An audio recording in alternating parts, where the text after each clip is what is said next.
ఈరోజు నిజంగా అంటే మామూలుగా జరిగేది ఏంటి, ప్రీ లాంచ్ ఇది జరుగుతుంటాయి, ఫంక్షన్స్ ఎన్నో చూస్తుంటాం. ప్రీ లాంచ్ మూవీస్ అన్ని చాలా గ్రాండ్గా జరుగుతున్నది. First time re release event ఇదే చూస్తున్నాను నేను ఫస్ట్ టైం. అది ఒక మెగాస్టార్ సినిమా ఆయనకు ఒక్కడికే చెందుతుంది. రీ రిలీజ్ చేయాల్సిన, ఎలా ఏది చేయాలన్నా, రీమిక్స్ చేయాలన్నా కూడా ఒక మెగాస్టార్ సినిమా, మెగాస్టార్ పాటనే చేయాలి. అంటే అంత రీచ్ ఆయన, అంటే ఆడియన్స్లో అంత గ్రేట్ ఫ్యాన్ ఫాలోయింగ్, ప్రతి ఒక్కరి హృదయాల్లో ఆయన శాశ్వతంగా ఉండిపోయారు మెగాస్టార్. అందువల్ల హిట్లర్ సినిమా, ఆయన చేసిన ఎన్నో సినిమాల్లో హిట్లర్లో ముఖ్యంగా ఆయన ప్రజెంటేషన్ వెరీ సెంటిమెంటల్ రోల్ కూడా అంత రకంగా ఏడిపించి, కొన్ని ప్లేసెస్లో నేనే ఎంత ఎమోషన్, బ్యాక్గ్రౌండ్ స్కోర్ చేస్తున్నప్పుడు ఎన్నోసార్లు ఎమోషన్ అయ్యాను. అసలు బ్యాక్గ్రౌండ్ స్కోర్ చేస్తుంటే ఏటర్ మోహన్ గారు వచ్చారన్నమాట. కోటి గారు, మీరు తెలిసే చేస్తున్నారా, తెలియకుండా చేస్తున్నారా, ఏంటి సార్ ఇంత బాగా వస్తుంది ఈ రికార్డింగ్, ఇంత బ్రహ్మాండంగా వస్తుంది అంటే, నాకు అంత ఆర్కెస్ట్రా, నేను చెప్పిన బడ్జెట్కి ఎక్కడ ఆయన వెనకాల, ఆయన ఎన్నో సినిమాలు చేశాను, 5 సినిమాలు చేశాను. ఏ సినిమాకి ఇంత బడ్జెట్లో చేయండి, ఇంత తక్కువలో చేయండి, ఈ నెవర్. నాకు ఇష్టమైన బడ్జెట్ ఇచ్చేవారు. అంటే నేను ఫుల్ ఆర్కెస్ట్రాతో వర్క్ చేశాను. హిట్లర్ పర్టికులర్గా బ్యాక్గ్రౌండ్ స్కోర్ 15 రోజులు, 17 days కోదండపాణి ఆడియోస్లో చేశాను అనమాట. అంత ఫుల్ ఆర్కెస్ట్రా, అంత 74 మంది ఎంతో మంది ఫుల్ ఆర్కెస్ట్రా ఒకటి చేశాను. అది ఎంతో అద్భుతంగా ఆ పిక్చర్లో కూడా, ముఖ్యంగా మా ముత్యాల సుబ్బయ్య గారు చెప్పాలంటే, ఆ సెంటిమెంట్స్ తీయాలంటే ఓన్లీ సుబ్బయ్య గారు. అంత గ్రేటెస్ట్ డైరెక్టర్. ఇప్పుడు ఎన్ని ట్రెండ్స్ మారినా వీళ్ళు ఒక ట్రెండ్ క్రియేట్ చేసి పెట్టేశారు ఆడియన్స్లో కూడా. ఈ రోజుకి హిట్లర్ ఇప్పుడు వెళ్ళినా కూడా ఆడియన్స్కి మళ్ళీ రీకలెక్ట్ అవుతారు అనమాట. ఆ సీన్స్ కానీ, ఆ సాంగ్స్ కానీ, the way of presentation of the sentimental emotion scenes ఎంతో అద్భుతంగా ఉంటుంది. అలాగే ఎడిటర్ మోహన్ గారు, ఆయన ఎడిటర్గా ఎంతో సీనియర్ మోస్ట్ ఎడిటర్. ఆయన చెన్నైలో ఎడిటర్ మోహన్ కార్ వస్తుందంటే ఒక రెస్పెక్ట్. ఇప్పటికీ ఎలిగెంట్ కార్ అనమాట, చిన్న కార్ ఇప్పటికీ పెట్టుకున్నాడు ఆయన, ఫియట్ కార్. ఆయన కొడుకులు ఎంత గొప్ప డైరెక్టర్, ఒకడు పెద్ద హీరో, ఒకడు పెద్ద డైరెక్టర్. ఇదంతా ఎక్కడి నుండి వస్తుంది? ఆయన చేసిన సేవ. అంటే చిత్ర పరిశ్రమకి ఒక టెక్నీషియన్గా ఎంతో సేవ చేసిన మనిషి ఎడిటర్ మోహన్ గారు. ఎంతమంది పైకి తీసుకుని వచ్చారు, ఎంతోమంది డైరెక్టర్స్ కానీ ఒక స్ఫూర్తిగా ఉండి ఎంకరేజ్ చేసి ఎంతో గొప్ప స్థాయికి తీసుకుని వచ్చిన ఎడిటర్ మోహన్ గారికి ఆల్వేస్, వాళ్ళ సతీమణి గారు వచ్చారు, వాళ్ళ ఫ్యామిలీతో వచ్చారు, అందరు పిల్లలు, మనవరాళ్ళతో కూడా. I'm so happy. ఇది మంచి అకేషన్. ఇది నాకు ఇంకా మ్యూజిక్ గురించి చెప్పాలంటే, నాకు ఎప్పుడు స్వేచ్ఛ ఉంది. ముత్యాల సుబ్బయ్య అంటే గురువా కొట్టు, బ్రహ్మాండ అదిరిపోవాలి పాట, ఇంతే. ఏది చెప్పినా సిచ్యువేషన్ చెప్పేసి కొట్టు అంటాడు. అంటే ఒక కాన్ఫిడెన్స్ నాకు ఇచ్చినట్టు, నా మీద నమ్మకం. అందువల్ల నేను కోటిగా నిలబెట్టుకున్నాను, రాజ్కోటిగా నిలబెట్టుకున్నాను. తర్వాత కోటిగా కూడా నాకు ఇంత పెద్ద సినిమా, మెగాస్టార్ చిరంజీవి గారి సినిమా చేయాలంటే చాలా ఎనర్జీ కావాలి, చాలా అంటే ఎంతో చేయాలంటే ఫ్యాన్స్ ఫాలోయింగ్ ఎక్కువ, మైలేజ్ ఎక్కువ, ప్రతి పాట రీచ్ అవ్వాలి. కానీ దీంట్లో నాకు మోర్ సెంటిమెంటల్ సాంగ్స్ ఎక్కువ అయిపోవటం వల్ల 2 సాంగ్స్, హబీబీ అండ్ ఇంకోటి మిస మెరుపుల మెహబూబా, ఈ 2 సాంగ్లు కొంచెం చిరంజీవి గారి స్టైల్గా బ్రేక్ డాన్సు, ఒక new trend of song. Habibi అయితే ఇప్పటికీ నేను యుఎస్లో కానీ ఎక్కడ షోస్లో పాడినా కూడా వన్స్ మోర్లు అదే డాన్సులు అందరూ. హబీబీ ఆ మూమెంట్ కూడా అందరూ అక్కడ వేస్తుంటారు అనమాట, అంత పాపులర్. అంటే ఒక థీమ్ లారెన్స్ గారు చేశారు, అది ఒక కొరియోగ్రఫీ, ఒక థీమాటిక్గా, ఒక దాన్ని ఏమంటారు, థీమ్ స్టెప్స్ అనమాట. ఒకే స్టెప్స్ అలా కంటిన్యూ అవుతుంటుంది. ఆ తర్వాత చిరంజీవి గారి సినిమా అన్నింటిలో ఫాలో అయ్యారు ఆ ప్యాటర్న్ అనమాట. So I'm really happy. My megastar cinema the last cinema నేను చేసింది. Hitler is a last film. తర్వాత చెప్తాను, ఫస్ట్ హిట్లర్ అయిపోతే ఇంకా చాలా ఉంది చెప్పండి. హిట్లర్ అంటే చిరంజీవి గారికి నేను చేసిన లాస్ట్ సినిమా హిట్లర్. తర్వాత మళ్ళీ మాకు కుదరలే మా కాంబినేషను. బట్ ఎంతో వైభవంగా మన 100 days ఫంక్షన్ వచ్చి ఒంగోలులో చేశారు. నేను ఆ ఫంక్షన్కి వెళ్ళలేకపోయాను. To be frankly, I'm sick అనమాట. అప్పటికి మా అత్తగారు ఊరికి వెళ్ళి, నెల్లూరు నుండి, అక్కడ నుండి దగ్గరే ఒంగోలు. సరే వెళ్దాం అనుకుంటే నా వల్ల ఫుల్ చాలా నీరసం అయిపోయి అనేబుల్ అనమాట, వెళ్ళడానికి వీలు పడిన పరిస్థితుల్లో నేను వెళ్ళలేదు.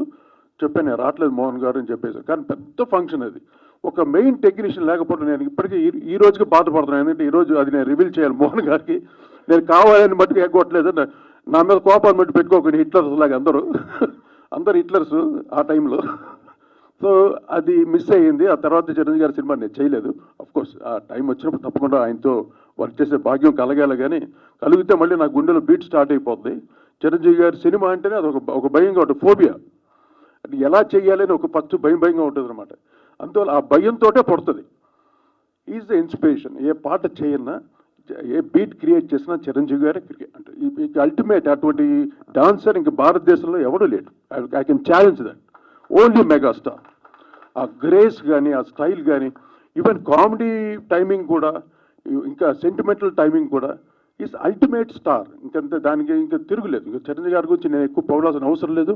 ఎందుకంటే మళ్ళీ ఈ సినిమా చూసి హిట్లర్ని మళ్ళీ ఫ్యాన్స్ అందరూ, మళ్ళీ వాళ్ళ ఫ్యామిలీ, వాళ్ళ పిల్లలు అందరూ వచ్చి మళ్ళీ చిరంజీవి గారిని చూసి భలే ఎంజాయ్ చేస్తారు. మా ముత్యాల సుబ్బయ్య అన్న డైరెక్షన్ ఇప్పుడు మళ్ళీ సుబ్బయ్య గారితో నేను ఒక సినిమా చేస్తున్నాను. ఎందుకంటే సెంటిమెంట్లో కింగ్ అనమాట. ఫస్ట్ నాకే చెప్పండి సబ్జెక్టు. చెప్పిన తర్వాత నేను చాలా ఎమోషన్ అయ్యాను. ఏంటి సార్, ఏం పాయింట్ సార్, ఎక్కడ దొరికింది? అట్లా కాదు భయ్యా, నీకు నచ్చిందా లేదా? ఎక్స్ట్రాడినరీగా ఉంది భయ్యా అన్నాను. అది తల్లి మనసుని ఇప్పుడు రాబోతున్నాయింది. ఆయన కాంబినేషన్లో మళ్ళీ అది నేనే మ్యూజిక్ చేశాను. నాకు అవకాశం ఇచ్చారు. అంత మంచి సినిమాకి మ్యూజిక్ చేసే అవకాశం నాకు కల్పించిన థ్యాంక్స్ సుబ్బయ్య గారు. Such a lovely wonderful film. ఇంకా ఫ్యూచర్లో రిలీజ్ కాబోతుంది తల్లి మనసు, మా ముత్యాల సుబ్బయ్య గారి కాంబినేషన్లో. తర్వాత మా మోహన్ గారిది మామగారు, ఇంకా మీకు అందరికీ తెలుసు. దాంట్లో అన్ని పాటలు బావలసయ్య ఎక్కడికో. తర్వాత బావమరిది ఆ సినిమా కూడా అన్ని మ్యూజికల్ హిట్స్. అంటే కృష్ణ గారు కూడా ఉండేవారు అప్పుడు, మన తిరుపతి ఆయన సీఎం కృష్ణ గారు, మోహన్ గారు ఇద్దరు కలిసి చేసిన సినిమాలు. అలాగే మాకు వన్నెర రాజా నాకు చిన్నప్పటి వాళ్ళు మొదటి ఒక టీం అనమాట. వీళ్ళందరూ ఒక పెద్ద కారు ఉండేది, ఏదో కాంటెస్ట్ ఏదో సంథింగ్, అందరు గుంపుగా వచ్చేవారు అనమాట. మోహన్ గారితో ఎవరు సపరేట్గా వచ్చేవారు కాదు, అందరూ ఒక గ్రూప్గా ఒకే కారులో వచ్చి స్టూడియోకి వచ్చేవారు అనమాట. నేను చూడండి, అబ్బాబా వస్తున్నారు గ్రూప్ అనుకున్నాను చిన్నప్పుడు. అంటే అప్పుడు ఆ టైంలో అనమాట, కోవిల్పాని ఆడియోస్లో. సూపర్. ఆ ప్యాటర్న్ అవన్నీ తలుచుకుంటుంటే అది ఆ వర్కింగ్ ప్యాటర్నే వేరండి ఆ రోజుల్లో. విత్ లైవ్ ఆర్కెస్ట్రా, ఇంత పెద్ద స్టూడియో ఉండేది రికార్డింగ్ స్టూడియోస్లో, ఫుల్ ఆర్కెస్ట్రా తోటి ఆ మ్యూజిక్ చేస్తూ, ఓ మై గాడ్. ఆ ఫీల్ నాకు ఇచ్చింది ఏటీ మోహన్ గారు ఎక్కువ. తర్వాత నా రవికిషోర్. అంటే మ్యూజిక్ని ఎలాగ వాడుకోవాలి, ఒక మంచి టాలెంటెడ్ మ్యూజిషియన్ని ఎలా పిండుకోవాలి వీళ్ళకే తెలుస్తుంది. అంత చక్కగా నన్ను వాడుకొని మ్యాక్సిమం అంటే ట్యూన్లు కూడా ఒకే ట్యూన్ ఇచ్చేవాడు నేను. మోహన్ గారు వినగానే ఒకటి, ఇది ఏదైనా నీకు కరెక్టా, ఓకేనా, నీకు ఓకే సార్ చాలా బాగా వస్తుంది అంటే ట్యూన్ అంటే వేగ్గా ఉంటుంది కదా, ట్యూన్ చూసి జడ్జ్ చేయలేవు. కానీ నేను అది రికార్డింగ్ చేసి ప్రూవ్ చేసేవాడు అనమాట.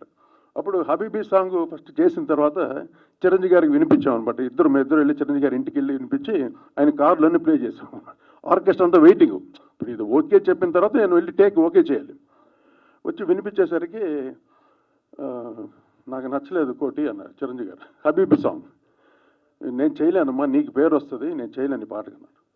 సార్ ఏంటి సార్ మీకోసం ఇంత కష్టపడి, అంటే బీట్ కొత్త బీట్ అనేది లేదు. ఆయన వేరే మూడ్లో ఉన్నాడు. యాక్చువల్లీ ఆ మూడ్లో లేడు ఆయన. ఎప్పుడు ఆయన ఏ పాటని అలా రిజెక్ట్ చేయలేదు. ఆ రోజు ఏదో ఏ మూడ్లో ఉన్నారేమో కానీ సరే ఇంక మోహన్ గారు చూసుకుందో ఏంటంటే మోహన్ గారు ఏం పర్లేదు, ఈ పాట ఆయనకి ఎక్కుతుంది, ఎక్కించే విధంగా మీరు మళ్ళీ దీన్ని ఏం చేస్తారో చెప్పండి. అప్పుడు మళ్ళీ నేను కొంచెం రీమిక్స్ చేసి కొన్ని ఇన్స్ట్రుమెంట్స్ని యాడ్ చేసి ఇంకా బెటర్గా చేసి ఇచ్చామన్నమాట. అప్పుడు అది మోహన్ గారు తర్వాత చెప్తారు మీకు ఎలాగ ఆయన ఆ సాంగ్కి మళ్ళీ ఎలా రియాక్ట్ అయ్యారు అనేది. Great days. ఆ రోజు తలుచుకుంటే చాలా ఆనందంగా వస్తుంది నాకు. So I'm so happy. ఈరోజు హిట్లర్ లాంటి ఒక పెద్ద సినిమాకి మ్యూజిక్ చేశాను. అన్ని songs sentimental and more electronic music, అన్ని బ్యాక్గ్రౌండ్ స్కోర్, టోటలీ ఒక మ్యూజిక్ ప్యాకేజ్ అనమాట, packed with the music Hitler. So thank you Mohan garu. Once again I'm very much happy. ఈ సినిమా మళ్ళీ హిట్ అవుతుంది నో డౌట్. జనవరి 1కి అందరికీ ఒక హ్యాపీ న్యూ ఇయర్ తోటి హిట్లర్ మీ ముందుకు వస్తుంది. అందరూ ఎంజాయ్ చేయండి. నడక కలిసిన నవరాత్రి, సిగ్గుపడితే శివరాత్రి, తాన్న నాన్న తర నాన్న తరే హబీబీ హబీబీ హబీబీ హబీబీ హబీబీ హబీబీ హబీబీ హబీబీ డింగ్ డంగ్ డంగ్ డింగ్ డంగ్ డింగ్ డంగ్ డంగ్ డంగ్ డింగ్ డంగ్. గిటార్ ఉంటే ఇప్పటికి మంచి కుమ్మేసుడవడం. ఓకే, మళ్ళీ ఈసారి మళ్ళీ ఇదే హిట్లర్ రిలీజ్ 100 days ఫంక్షన్ చేయాలి. అప్పుడు నేను గిటార్తో పెర్ఫార్మ్ చేయకపోతే అప్పుడు అర్థం. ఓకే, మెగాస్టార్ ఫ్యాన్స్ అందరికీ మళ్ళీ ఈ సినిమాని మీ ముందు బాగా మళ్ళీ సూపర్ హిట్ చేయాలి మీరు మళ్ళీ. Okay, thank you.